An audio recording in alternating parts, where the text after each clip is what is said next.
The site that I chose to base this video on is the Wright Brothers house that we had the opportunity to tour about all the rooms and learn about the people who lived in them.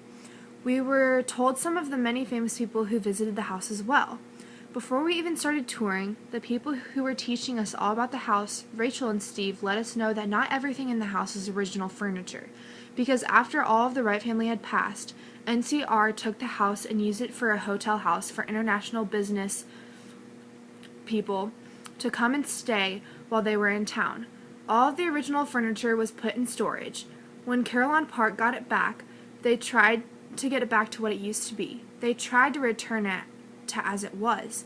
Some of the stuff in the house, like the chandeliers that were installed and the kitchen cabinets that were painted over by NCR, haven't been changed. Rachel and Steve weren't very happy about the kitchen cabinets because under the white paint is a wood stain that Orville created himself because he didn't like the few colors of wood stains that the businesses made.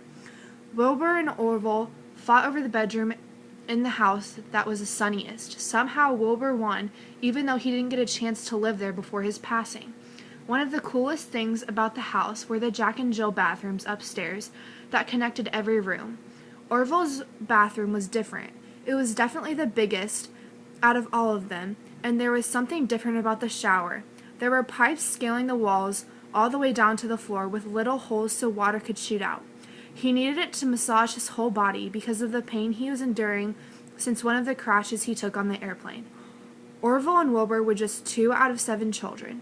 The house, which is located in Oakwood, was absolutely breathtaking, and I'm so happy I had the opportunity to see it. Pictures will be attached along with the email of the house, as well as a link to the credible link to a website so you can learn more.